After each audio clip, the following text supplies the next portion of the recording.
मामा TV. गरीब का जादुई चिकन मशीन। भीमपुर नाम के एक गांव में एक चिकन की दुकान थी। उसका मालिक था आनंद। उसके बेटे के नाम था चंदन। चंदन को गरीब और भिखारियों से बिल्कुल नफरत था। उसके दुकान पर कोई गरीब भीख मांगने आते तो उसे गाली देकर भगा देता था। उसके पिताजी जो चिकन देते थे उन्हें साइकिल पर रखकर गांव में ढाबे पे सप्लाई करता था। वहां तैयार होने वाले चिकन कबाब, ग्रिल चिकन, चिकन तंदूरी देखकर उसके मुंह में पानी आती थी। तभी उस ढाबे के मालिक ने बोला, ये क्या रे चंदन, रोज तुम चिकन कबाब और तंदूरी चिकन को देखते रहते हो लेकिन कभी भी खरीदते नहीं। अगर चाहिए तो ले लो, मैं खाते में लिख लूंगा। जब पैसे मिल जाएं तभी दे देना। नहीं किशोर भाई, मैं खाने के लिए नहीं देख रहा हूँ। तुम हमसे 200 रुपये में चिकन खरीद कर तुम उसे सिर्फ थोड़ा मसाला तेल डालकर 500 रुपये में बेचते हो। इस तरह आपका मुनाफा तो बहुत ज़्यादा है। आपका काम ही अच्छा है। अरे चंदन बेटा, हमारे भी बहुत खर्चे होते हैं, जैसे कि ढाबे की किराए, काम करने वालों को तनख्वाह, तेल, मसाला, घी के दाम क्या कम है? मुफ्त में थोड़ी आते हैं ये सब। जो भी कोई काम करता है उसमें मुनाफा और नुकसान दोनों बनता है। दूर के पहाड़ सुंदर होते हैं। किशोर ऐसा बोलते ही चंदन वहां से चला गया। चंदन उस दिन से रोज एक ढाबे खोलने के लिए सोचता ही रहता था। चंदन हर रोज उसके चिकन शॉप का सारा कचरे को एक बैग में डालकर गांव के बाहर एक कूड़े के मैदान में फेंकता था।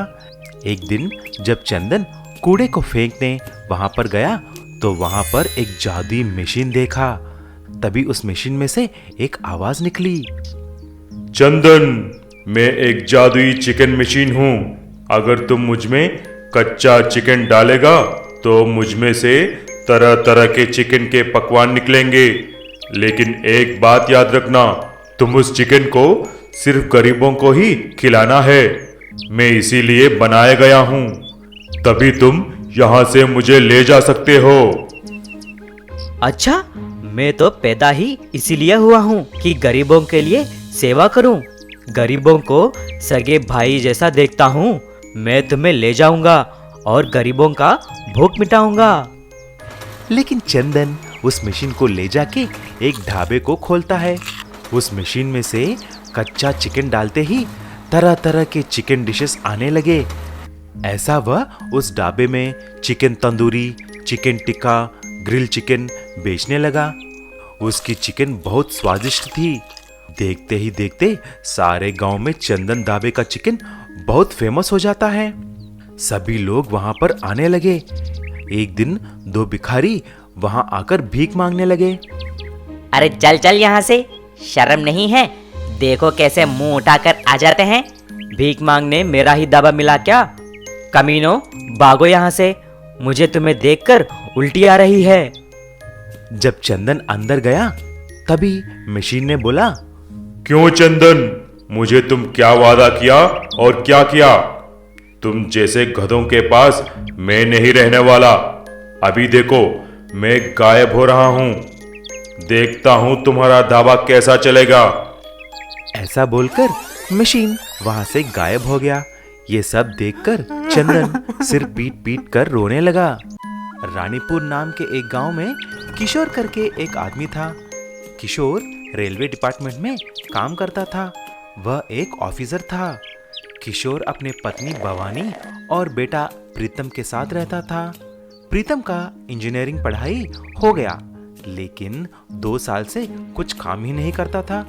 इसीलिए एक दिन किशोर आकर प्रीतम से ऐसा बोला, अरे ओ निकम्मा, नालायक, कुछ काम तो कर। कितने साल ऐसा बैठा रहेगा? तुम्हारे सारे दोस्त अच्छे नौकरी कर रहे हैं और शादियां भी कर ली है। क्या समझा मुझे पापा जी? मेरे इरादे बिल्कुल अलग हैं। पढ़ाई के बाद काम ढूंढना, शादी करना, वो सब मूर्ख लोग करते हैं। अच्छा, तुम मेरे होशियार बेटा, तुम क्या करने वाले हो अभी? तुम्हें मैं ऐसा घर में बिठाकर खिला नहीं सकता। अरे मेरे बहुत बड़े बड़े आइडियाज हैं पापा जी। फॉर एग्जाम्पल, मैं मंत्र तंत्र सीखना चाहता हूँ। मैं अपना ट्रेनर साधु बाबा को भी ढूंढ लिया है। मैं शक्तियाँ पाऊंगा। शुक्र है आपने पूछ लिया, नहीं तो मैं आप ही को बोलने वाला था कि मैं जंगल में जा रहा हूँ करके। अच्छा, तो चले जाओ जंगल में। ऐसा बोलकर प्रीतम वहां से उठकर बाहर चला जाता है।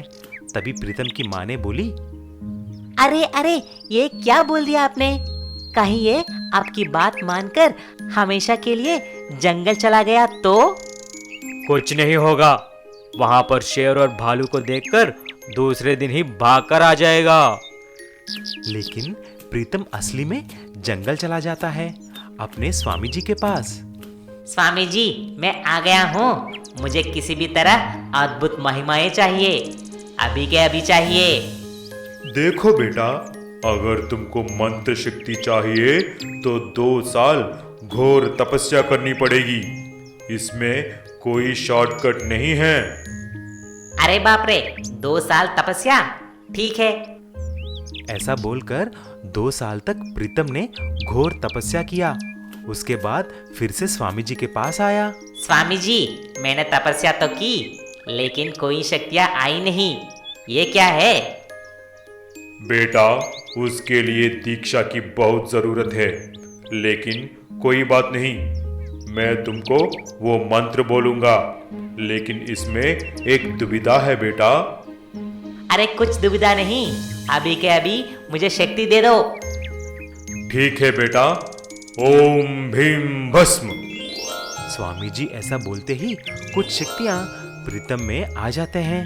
तुरंत वह अपने पिताजी के पास रेलवे स्टेशन चला जाता है। अरे निकम्मा, आ गया तू? कहाँ कहाँ ढूंढा है तुम्हें? किधर चला गया? पिताजी, संभाल के बात कीजिए। मैं अभी शक्तिशाली हूँ, मंत्र तंत्र सीख लिया है। आप बोलो तो उन दोनों ट्रेन को हवा में उड़ा सकता हूँ। जरूर महाशय, दिखाइए, जरा मैं भी देखूं मेरा बेटा कितना कमाल का हो गया है। ओम भीम भस्म। ऐसा बोलते ही वहां पर जितने भी ट्रेन थे हवा में उड़कर ऊपर चले गए। किशोर हैरान हो जाता है, लेकिन कुछ ही देर में थोड़े दूर जाते ही धड़ाम करके सारे ट्रेन नीचे गिर गए। सारे ट्रेन टूटकर टुकड़े टुकड़े हो जाते हैं।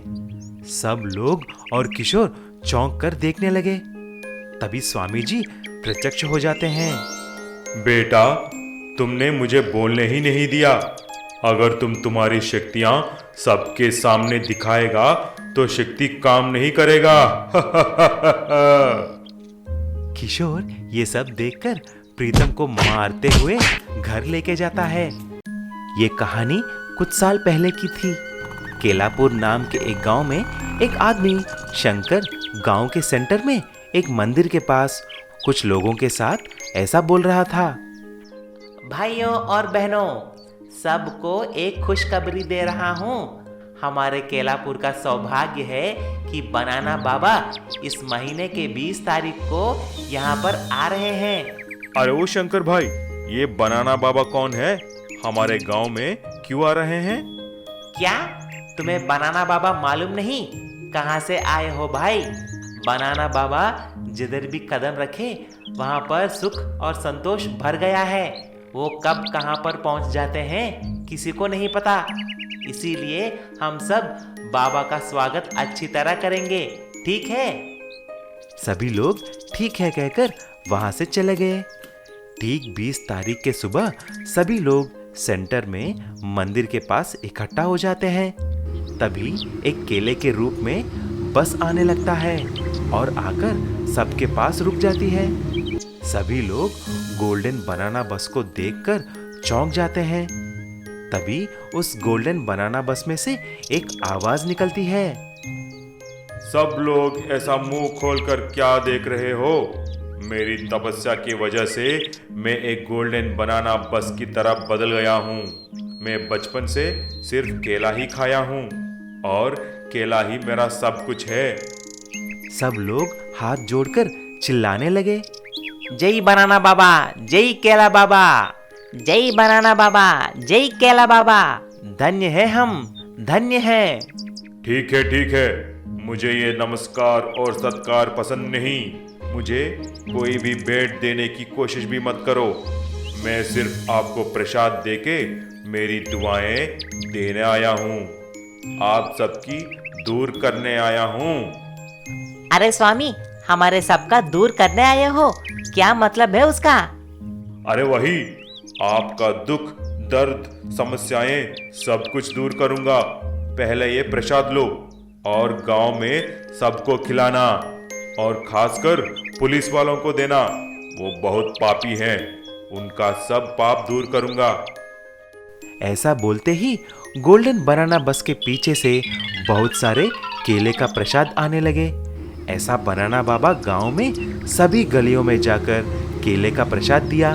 गोल्डन बनाना बस बाबा और शंकर पुलिस स्टेशन भी गए और शंकर सभी पुलिस वालों को प्रसाद भी देता है। उसी रात को सब लोग केले के प्रसाद खाकर बेहोश हो जाते हैं। तभी उस बनाना बस में से एक आदमी बाहर आता है। शंकर और वह जाकर सभी गांव वालों को लूटने लगते हैं। बेहोश पड़े लोगों से सोना, चांदी, गहने निकालने लगे और घरों में जाकर अलमारी से पैसा भी लूटने लगे। सब कुछ बांधकर उस गोल्डन बनाना बस के अंदर चले जाते हैं। तभी पुलिस आया और ऐसा बोला, अरे बनाना बाबा रुको तो सही। भक्त हट जाओ, नहीं तो तुम्हें भस्म कर दूंगा। अरे मैं तुम्हारा केला नहीं खाया रे, अगर तुम बाहर नहीं आया तो तुमको मैं भस्म कर दूंगा। ऐसा बोलते ही बनाना बस में से शंकर और दूसरा आदमी बाहर आते हैं। पुलिस दोनों को मार मार कर गिरफ्तार कर लेते हैं और सबको अपना धन, दौलत, गहने सब कुछ वापस कर देते हैं। ऐसा पुलिस ने शंकर और उस डोंगी बाबा से गांव को बचा लेते हैं।